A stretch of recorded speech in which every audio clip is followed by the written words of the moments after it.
તો કેમ છો મિત્રો? જય દ્વારકાધીશ, જય ઠાકર બધાને। તો મિત્રો આજે છે 21/11/2025 ને આજે છે આપણી દ્વારકા સાયકલ યાત્રાનો પહેલો દિવસ। તો મિત્રો આજે આપણે શરૂઆત કર્યા છે આપણે લખીગામ દ્વારકાથી સાયકલ યાત્રાની શરૂઆત જે આપણે લખાવડાના મંદિરથી કરવા જઈ રહ્યો છું।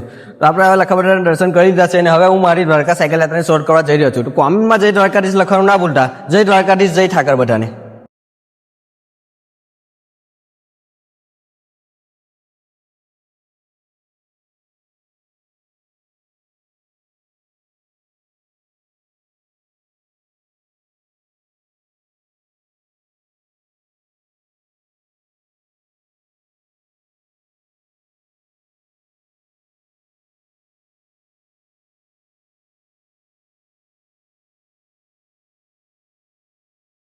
દ્વારકાધીશ જય, બોલો લખા બાવા લોટેશ્વર મહાદેવ જય દ્વારકાધીશ।